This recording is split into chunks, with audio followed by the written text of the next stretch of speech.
How's it going, everyone? You're listening to Free Kick, the official AFLW fantasy podcast, and today I'm here with Liam to chat all things Richmond Tigers. Liam, how's it going?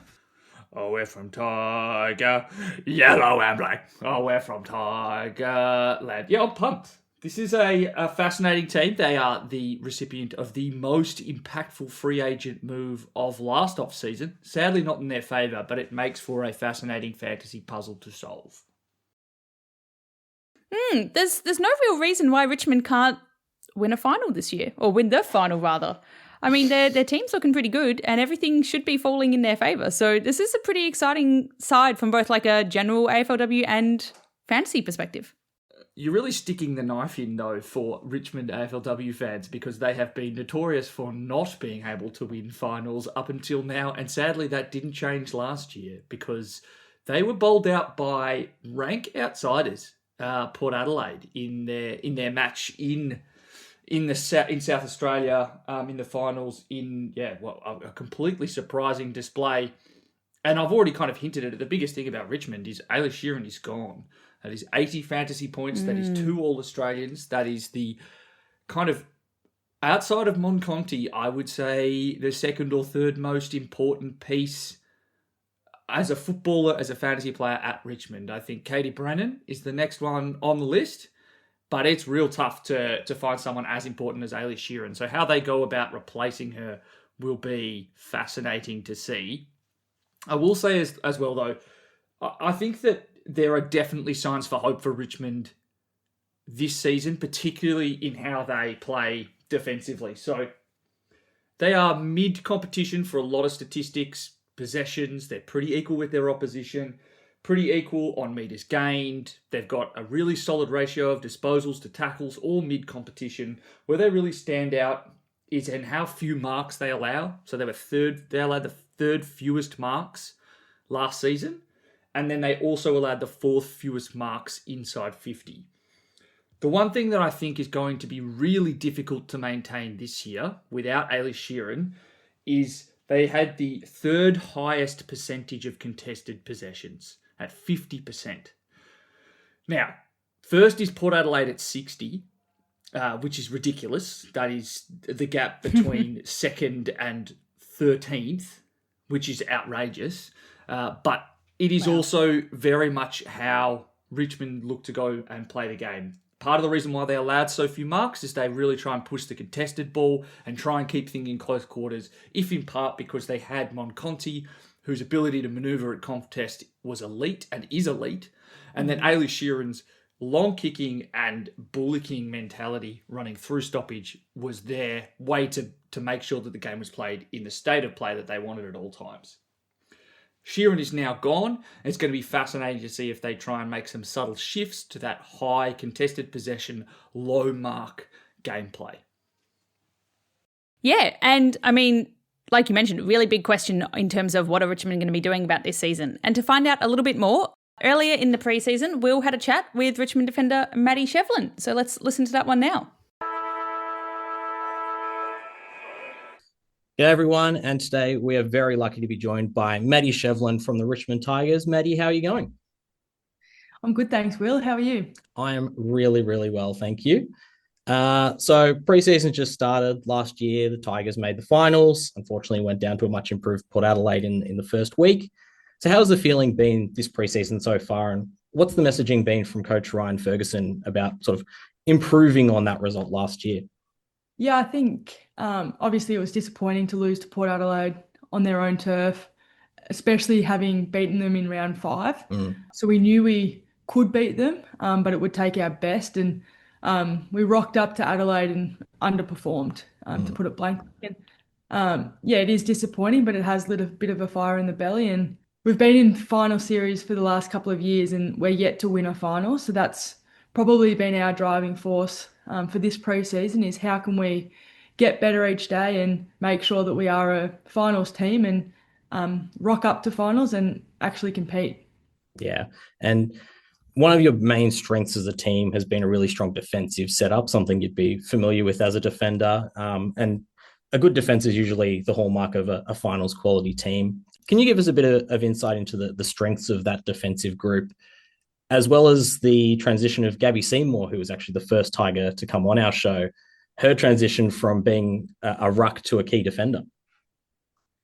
Yeah, I think like obviously it's a great line to be a part of. I think every team says that your defense wins your premierships, so we probably pride ourselves a lot on our defensive principles across the whole ground. And we know that it's defending's not just a defender's game; it's the pressure that the forwards put on in our forward line, and the likes of Mackenzie Ford and Millsy. You see doing that really set the tone for us, and then hard transition running through our midfield helps that.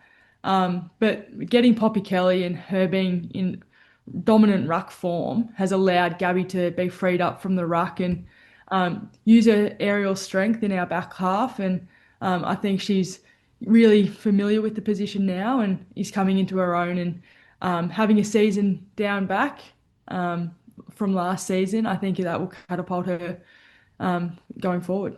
And she really adds to what is a land of giants down the back. You've got Rebecca Miller, who's really tall, her as well. You must feel quite dwarfed back there at times. Yeah, it is funny. I think everyone says your tallest player should be your ruck, but we're pretty happy for Beck to be down back and being a general down there, setting us up. And obviously, Libby's come from the Giants and has been a consistent performer for us as well.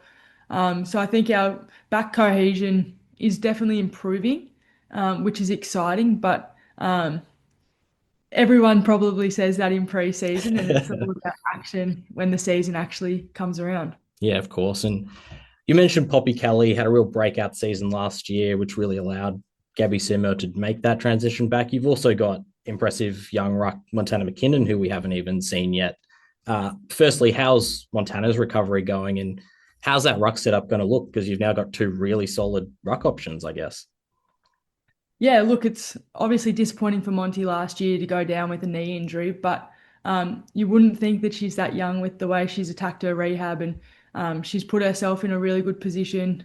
She's in majority of our drills currently, and I think the club's being pretty mindful of how young she is and how important she will be for us going forward. So, yeah, we're looking after her a lot, but obviously she'll be a gun to have back in our side, and we can't wait to see why she came over from Adelaide and what she can produce for us. Yeah, absolutely. And those rucks service a pretty handy midfield. We know Monconti's a reasonable player, I would say, and Ellie McKenzie as well, being back last year. She's one of the most damaging kicks on the outside. Must be great to see both of them in full flight. Yeah, absolutely. And like, yeah, you're probably in training in a little bit of awe looking at those two go about it, especially. But it's also exciting. We've got Sierra Greaves, one of our new draftees, and she's slotted right into that midfield mix as well. Obviously, Grace Egan is there as well, and Charlie Wicksteed from WA.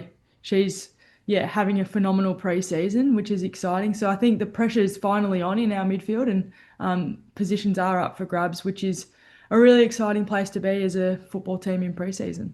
Yeah, absolutely. And you've jumped straight ahead to where I was going to ask next, which is who's sort of pushing into that midfield group, especially given you've lost Eilish Sheerin, who was, of course, a really important player in that midfield and half-back role with her aggressive ball movement. Has replacing her been sort of a bit more of a team focus, or is there someone who's really stepped up and looks to be really pressing to take that midfield spot? It's been interesting. Obviously, Eilish is a gun, and we were disappointed to lose her at the back end of last year, but we also pride ourselves on it's a 21-person job to win each week, and everyone brings different strengths, and we need to adjust our game plan to maximising the strengths of the talent on our list. And I think Ferg and the coaching staff have done a great job at that. And you look at Izzy Bacon coming into her second year now. She's a very similar player to Eilish in a lot of ways with her speed and her aggressive hunt of the footy and her work rate. So having another preseason under her belt has really given her every opportunity to be that rebounding halfback or even float through the midfield like Eilish has done previously for us. Yeah, absolutely. And I guess I have to ask, are we going to see Maddie Shevlin flying through that midfield at any stage? I'm not quite a contested player. I probably wait out on the wing a little bit more and hope that our better ball winners can distribute it out laterally, and hopefully I get it on the end of it. You've got some fantastic players to be kicking to up in the forward line. We know how great star skipper Katie Brennan is and Caitlin Greiser as well. But you mentioned before you've got some really good new additions to that forward line. Mackenzie Ford was a bit of a revelation last year. Sarah Hosking was recast in a new role. Are there any more surprises we're going to see in that forward line coming in the new season? Yeah, well, I think obviously Montana Berylton from Sydney we acquired through the trade period. She's bringing a whole lot of speed to that forward line mix as well. And when you've got key forwards like Katie and G-Train bringing the ball to ground, that's when you just let those fast people get to work. And obviously Scotty came across from Essendon via the draft, but they're adding great presence in our forward line. I feel like we're really cohesive. Shelby Knowles on the back of an ACL injury. She's currently playing Sandful, fly in, fly out sort of setup just to get her some game load in. And she looks like a prospect with a few more pre-seasons, and obviously learning from Katie and G is probably not a much better forward line to learn from. So yeah, we've got higher expectations, but I think we've got the list to warrant it. Yeah, for sure. And we're very excited for Shelby as well. We interviewed her in a draft year, and then she unfortunately did the knee injury. So hopefully she can get a good run at it this year. But it's almost like you've got the questions I'm going to ask in front of you, because my next question was about Montana Berylson and Paige Scott. Great additions in the front half, of course. The one I'm particularly interested in asking about is Paige Scott, because we know she can also move up the ground and around the midfield. Has she been predominantly in that forward line so far, or is she taking part in the midfield drills? Yeah, I think they're based through our forward line at the moment. And G, their presence up forward. They're competitive. They run really hard. They're an aerial threat, but then can damage you at ground level as well. So, yeah, we're excited for what they can bring. They're tough. Yeah. So if you float through the midfield, I'd hate to be opposing them. But yeah, I think they're bringing something different that we probably haven't had in our forward half for a while. So, yeah, it's exciting. Yeah, and speaking of new faces, you've also had a couple of former Blues in Lauren Brazzali and Lulu Beattie off for a fair bit in the back half. Have you worked with them much so far, and what sort of roles are they likely to play? Yeah, it's amazing when injuries happen, how you do get quality people and yeah, to replace players that unfortunately do miss the season through injury. But I think people forget that Brazzy's played a lot of footy and she comes into our program. She's fitted in seamlessly. She's running really well. She's distributing the ball really well. She's got a really high footy IQ. And we hope to see her in our back half. And Lulu as well, obviously, brings completely different strengths as well. Still a very young player. You probably forget that once you've been spat out of the system, you can still be really young. Yeah. Which is amazing. She's floating through the wing at the moment, so doing a fair bit of work with her, which has been great. And she's also fitted in really well with our group and is embracing the challenge of being an AFLW footballer. Yeah, it sounds like super exciting. Lots of change, but not necessarily in a bad way, which will hopefully set you up for a really good season. Probably leave it there. But the question we always do love to ask at the end of these interviews: who so far has impressed you the most in the preseason and looks really set for a big year in 2025? Oh, I'm probably going to have to say Caitlin Cox. After missing last season with an ACL injury, she's been really diligent in her rehab. She's come back fit and firing. I feel like she's in a really good spot, trusting the knee, trusting the work she's done previously, and she's dominating training. She's in everything now, so she's cleared to do whatever, which is a really exciting place for her to be after what I would imagine to be a really lonely 12 months on the sideline, not being amongst the group. So, yeah, I think I'm probably expecting a lot from her, but I think she is as well. She's a quality player. She's a quality connector of people off the field. And yeah, we're thrilled for her to be back in the mix. Yeah, that's super exciting to hear. And we always love, as you say, the returns from the injuries. It's fantastic to hear. So lots of great stories for the Tigers. We'll leave it there, but thank you so much for your time, Maddie. It's been a pleasure, and good luck for the season ahead. Too easy. Thanks, Will. No worries. Thank you. Quick chat, but a good chat there between Will and Maddie. What were your key takeaways from listening back to that one? I think it's fascinating to hear that they themselves place a lot of pride on their defence. And also, I probably heard more Mackenzie Ford and Montana Berylson references in there than I was anticipating. But it does probably speak to the fact that they need those small forwards to be able to continue that game plan. Like, you need those players who are weapons at stoppage. So that was fascinating to listen to. I've definitely taken some good things from it. Yeah, absolutely. I mean, one thing that I was a bit disappointed to hear is that our friend of the pod, Shelby Knoll, sounds like she's, playing a bit of, great to hear that she's playing a bit of FIFO to the Sandful, but not too sure how she'll be coming in this season. So hopefully she's coming in fit and ready to make an impact. But it sounds like there's lots of positions up for grabs all around. There's, backfilling Eilish's talents, but there's a few new faces might be running through the midfield. So great chat, Will. Thank you very much. And Maddie, of course. Let's get on to the fantasy side of it, though. Yeah, look, I would love to be able to say, I've changed up what we're talking about, but the first three players are probably going to all discuss together because it's who takes up the bulk of the points that Eilish Sheerin has left. Before, she was a mid-70 scorer across halfback. Last year, almost all of her scoring was done in the midfield as a centre bounce attendee. So, the three highest CBA getters in the midfield outside of her were Mon Conti, Ellie McKenzie, and Grace Egan. And all have fascinating different cases to be the most fantasy relevant. I've got Mon Conti at 1 because we know that without Eilish Sheerin in the midfield, it's 106.5 average that she had in 2023, which would put her within spitting distance of the top 5 midfielders, and also presents 10 points nearly of basically, slightly over 10 points of value on what she's priced at this year. And given, we are trying to find ways to pick cheaper players who can score as premium so that we can afford Emily Marinoff, I think that Mon Conti is getting slept on as an option, whereas everyone's kind of locking in Kiara Bowers and then maybe having a look at Georgie Prasparkas. I think that there's a case to be made for running with Mon Conti instead, possibly at an M2 or an M3. That's very bullish over someone that is severely underpriced like a Bowers, but we are here to talk about Conti, and I love saying those two names in the same sentence because they are two of my favourite players.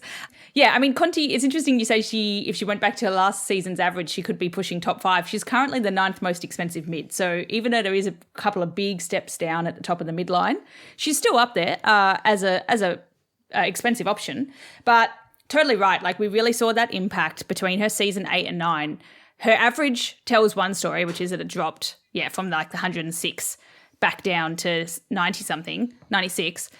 But also in season 8, she had 7 scores over 100 and 3 over 120. Season 9, only 3 over 100 and 1 over 120. So like she wasn't hitting the same ceilings. She wasn't hitting them as often. So there's definitely headroom for her. But I don't know if Richmond might prefer it this way. There's a bit less reliance on Mon Conti. That's probably something that they want to be continuing, because if they can be keeping Mon at, say, a similar level to last season and amping up some younger or different faces in the midfield, Mon Conti's the tag target, as we saw, and that took, I think it was the Sydney game last season, it took a big dive on her scoring. If she continues to be the tag target and we get some other kind of mid stepping up as well, I feel like that might be better for both fantasy scoring and for Richmond. Yeah, I agree with you in principle. That's probably what Richmond want. But the reason why Mon Conti was the only source of ball movement, or the key source of ball movement, is because Eilish Sheerin possesses elite talent. I'm not entirely certain that you can recreate Eilish Sheerin in the aggregate, like Moneyball style, because you only have so many spots inside the CBA group to be able to do it. So as much as they probably they don't want to be relying on just one person because they become more of a problem if they get tagged, I think that Mon Conti is a name that I will be watching extremely intently and considering. I don't know if I'm going to see anything from her in the preseason that will necessarily change my mind, but I am leaning towards, it being a very viable option to pick it. Good point about what you're looking for in the preseason, because you might not see anything different from Mon Conti. We know what she does. She's a classy player. We know what we expect to see from her. But some of your other kind of midfield options in picks 2 and 3, for example, we might really see them stepping up in some of these preseason games. And it's exactly right, because I think that if I'm literally just said you can't recreate Eilish Sheerin in the aggregate, I think there's a very much a case to be made that Ellie McKenzie has that elite level talent. She came in last year having had a preseason to get healthy again. She'd only played one game in the season prior. Now, the averages you're going to look at aren't necessarily going to set the world on fire. She only averaged 64.8. Her highest score ever is only 98. And yet last year was still her highest averaging season. We also just know that what she possesses by foot at contests, reading the ball in the air, are truly elite potential. We've just not seen her put it together. If you're going to look for someone that might show something new in the preseason at the midfield at Richmond and therefore present, let's say, 20 points of value, putting her up at that 84, 85 mark, which could nearly be enough for your M4, I think that there's absolutely a case to be made that Ellie McKenzie is the one who could show that in the preseason. Like, she could show that burst of speed. She could show that she's looking more comfortable or healthier, or like she's stepping up to be the absolute 2IC to Mon Conti. And so it's going to be fascinating to see. And there's absolutely a case to be made that she's fantasy viable. Yes, I fully agree with Mon Conti and with Ellie McKenzie. But with Ellie McKenzie, particularly, to add on to everything you just said, what I really like is when you look at her scoring in terms of like breaking up the season, pre-double weeks, double weeks, end of double weeks, big decline. Like starts off with low 70s, then drops down to 60s, then drops down to mid 50s. And we do know that she was carrying a bit of an injury, but what that says to me is that's just headroom to get back up to the bang that she started off the season with last season. So if she can, she's priced at 65, brought down by her end of season averages, if she can get back up to that early season, there's already 7 points before we start divvying out Eilish Sheerin. Names today. Eilish Sheerin potential fantasy share. The Irish are Sheerin. No, we're not going to do that again. So I think she's definitely got some headroom. And fascinatingly, though, you say, let's add on the Eilish Sheerin headroom. Ellie McKenzie's best scores were without Eilish Sheerin in the midfield, pretty much. The Collingwood game, she had 98. Eilish was playing at that point. But then the 81 and the 84 earlier in the season, that's without a healthy Eilish playing. And so I think there's absolutely a case to be made that Ellie McKenzie and Eilish were playing a similar role at stoppage. Or if Ellie was in there, she was playing one role. But if they were both in there, that role was going to Sheerin. So I'm absolutely fascinated by this. The final one is Grace Egan. Now, it's a tougher case to make because I don't know if Greg, which is just a beautiful, excellent nickname, has that same game-breaking talent and scoring that Mon Conti has, number one draft pick and superstar potential that Ellie McKenzie has. And so it's hard to make a case that I'm really set on her going big this year. But she's another one who took a massive dip last season, both in her CBAs, but more importantly in her scoring. She went down from 81.2 to 63.1, which if you include the final, which is not exactly what you would have wanted if you're a Richmond fan. I think the biggest thing that she missed out on was those tackles, right? I think that Eilish Sheerin showed she loves a really hard tackle. And she's gone down from 6 tackles a game to 3.6. and she's having far fewer kicks. She was really in there, if she was in there, to farm the ball out. And it just wasn't the same scoring for her. Whereas in season 8, she'd actually been an underpriced premium that people got on board towards the end of the season when she had a really hot run of form. She had a high of 112, but then sadly, last year a high of only 75, which is wild if you think that she averaged more than that the year prior. She's another player that I could see going back up again, because I don't think that there is a player at Richmond where I go, yep, that's the next person that's a highly touted midfielder in their 4th, 5th season who could come in immediately and take the role. So I think that Grace Egan is another one that gets a role boost, a time in CBA boost, and probably a tackle boost now that Sheerin has left. Do I think that I would pick her in my team? It's a little too risky for me. I just worry that she could be left out of a game plan for lots of disposals in any given week if for whatever reason it's not a high tackle game. And that doesn't exactly fill me with confidence. I want the players I pick to be players that the team want to have the ball in their hand. That's a really good criteria for your number 3 top fantasy relevant pick, is not being filled with confidence. But I kind of see what you mean by Grace Egan. Amongst the 3 of them, she's a mid. She's also a mid. She's also pretty much priced, 27 grand less than Ellie McKenzie. If I was looking for a cheaper mid option from Richmond that I think would have that room to grow in the Sheerin absence, I'd probably go Ellie McKenzie because I see a few more kind of points moving in her favour there. But Grace Egan's possibly got that headroom too. And look, you could say that I maybe rejig the order so that I could just discuss all 3 of these players in a row, and that maybe Grace Egan isn't per se the 3rd best option at Richmond this year, and it just helps narrative. By the by. But I do think that there's a case for Grace Egan, and I won't be truly gobsmacked if she has 20 points of value by the end of the season. Moving out of the midfield then, let's pick somewhere else to go. Well, let's pick a defender who's going to hopefully play in the midfield. And that's the player that we heard about from Maddie Shevlin in Isabel Bacon. Don't bother looking at her scoring from last year. It is nary worth talking about. She is basement priced this year, and she's a basement price defender. We are always struggling to find the 300k defenders who can score and get good roles.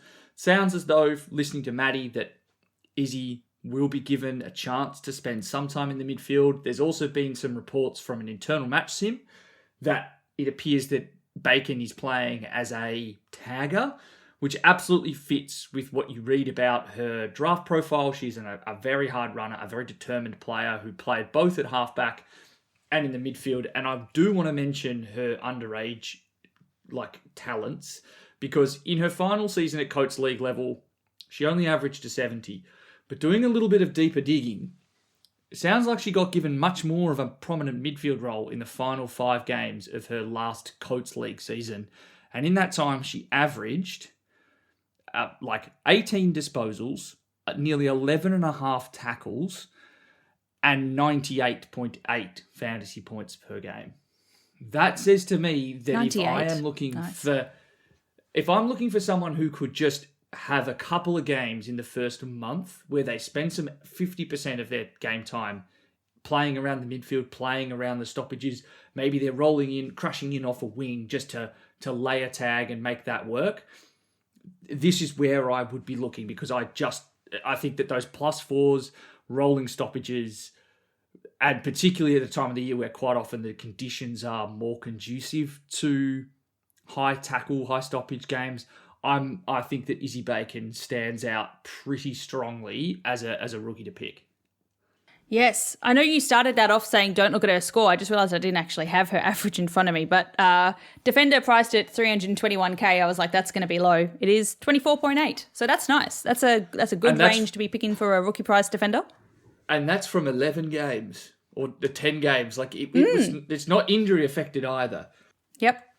Also, I think it was maybe in that intra-club that I was reading, was going pretty confident on her move to the midfield, but also she was kicking goals. So we love a defender who's playing in the midfield and can run forward. Delightful. Love to see all of that. I want all of those stats on my side. And then also, I mean, you did just spend the first little while talking about a Eilish Sheerin replacement. Not going to read too much into it because, Izzy Bacon's coming in quite young. But hearing from Maddie in that interview saying that she's looking quite similar to Eilish as a rebounding halfback floating forward to the midfield, potential for scoring, I'm like, yep, that sounds good. That's everything I want to hear. So, yeah, pretty bullish on Izzy Bacon. I just don't know about her scoring off halfback. I don't know, and I think there's something to be said for the only good scorer we've ever seen at halfback for Richmond was Eilish Sheerin, and that's because she didn't spend a whole lot of time getting marks and kicks behind the ball. She was looking to go forward. She was cracking in for tackles, trying to take intercepts forward of centre, kick the ball inside 50. That's how this game plan at Richmond is set up. You have a very resolute set of defenders. You've got a couple of runners pushing through. You rely on your wings. And Shevlin and Kate Dempsey are almost as experienced a wing duo as you can get. I think that is why I'm a little worried. I'm not 100% Izzy Bacon. She's an absolute weapon already. I think she'll probably, I don't know how well she's going to score at halfback. I'm wary of that, but I think that the pedigree for midfield, particularly the tackling, 11.5 tackles a game, is elite numbers to see. I am absolutely laser focused on how she looks in both the match sim and practice match this season. Sounds good. And someone else that I'm also quite keen on, I love that we're once again talking about Paige Scott. Looking at her stats, I was just having a giggle, being like, how does she average 2.4 frees against last season? That is just, what you doing? But I can't wait. I can't wait for Paige Scott to be a great fantasy pick in our sides, and then we just get frustrated at the frees once more. Yes, and I think the reason I've gone with Paige Scott is that we are, again, as always, struggling for defender and then forward rookies. And now that we're recording this after the announcement that Lauren Young is going to miss the next 8 to 10 weeks, so don't expect her before mid-season, essentially, I've had to go digging for some potential value at my F5, possibly even F6. And at the moment, I'm looking at Paige Scott because I think we all know that they are extremely capable tackler. They are extremely comfortable above their head, love contested situations, maybe a little bit too much and get frustrated, hence the extremely high frees against number. But with the discount, well, it's effectively a discount from what their previous highest average was, which was 49.7 in 2023, coming in this season priced at 36. I would not be shocked if there's a world where Paige Scott averages in the low to mid 50s and is able to benefit playing from a very well-drilled and structured forward line behind KB. And I think that's another thing, in terms of leaders, KB has been a captain every single year she's played in the AFLW, and it speaks to how, Richmond going through, trying conditions at any point, I'll probably back them to keep a game close. So Paige Scott, a dart throw, they'll probably end up in my team in a few drafts until we get a better sense of who the best forward rookies are. But it's a name we all know. It's a name we love to watch because the tackling and the high-flying nature are electrifying. So I'll put Paige Scott in your little back preseason book, ready to watch for both the pracky matches. Yeah, absolutely. Such an entertaining play to watch. And the one thing I did quite like thinking more about Paige Scott was that they were really on a roll for the first half of last season. The fantasy, well, not maybe first half, but the fantasy scores going up every week. Bang, improve, up to a max of 65, which is pretty solid. Kind of all fell apart a bit during the double weeks, and then we didn't see from them again for the back end of the season. So that to me is a story of someone who was getting comfortable, improving, getting there, and then kind of got cut a bit short. And if we know anything about Paige Scott, they got a bit of a temper, got a bit of a point to prove. So I can imagine we see them coming in fit, ready to go, ramping back up towards that 65 potential max even further. So I'm not sure if Paige Scott's going in my team right now because I've been hurt potentially a little bit too much before, but great fantasy pick, I got to say. I think I'm stronger on it than you are. Fascinating. Well, who is your Mel special then? Yeah, so I've gone with Sierra Greaves, which, not going to lie, not a name that I'd really heard much about before. This was Richmond's first pick up in the draft this 2024. And Sierra is a mid, priced at 380 or averaging at 29.3. We heard from the interview with Maddie straight up that Sierra's fitting in well to that midfield. So like unprompted, kind of slotting in there. And as we would expect, because she looked like an absolute, well, a jet at the Western Jets. And in terms of reasons why you might want to pick her, in 2024 under-18s, she was best and fairest and made it into their All-Australian. So she's really coming in with accolades and pretty excited for her like inside mid-game. I think there's potential for her to kind of learn from some of these great other midfielders we have, but sounds like she's also got the potential to make impact early. So I think she could be someone that slots straight in. Yeah, and has a natural accumulator profile. Western Jets averaged 30 touches in her final year there, nearly 100-ish, I think, on my rough maths fantasy points. And some good tackle numbers too at the Western Jets, 7.5 a game. And then in 3 games, averaged over 110 at the under-18s in 2024. So absolutely a good scorer. They've shown, like, from themselves, strengths from a football perspective and a fantasy points perspective. But then also, I think, like, the timing in the club has to be right for a rookie to make an impact. And I just feel like Richmond is in the right spot right now where, like, everything we've just been talking about, they've got one lock on their mid on Mon Conti. They've got a couple of others. There's points to go around. There's kind of reshuffles going through there. I think that could be right place, right time for a good fantasy breakout here. So Sierra Greaves is someone I'm pretty keen on for my mid bench. Yeah, rate it. Well, that was Richmond. Let us know what you think. You can find us at FreeKickWPod everywhere. And stay tuned for our next club preview series. What's up next? Port Adelaide? Port Adelaide, the pair. Lock it in. Okay, chat to you all later. Bye. See ya.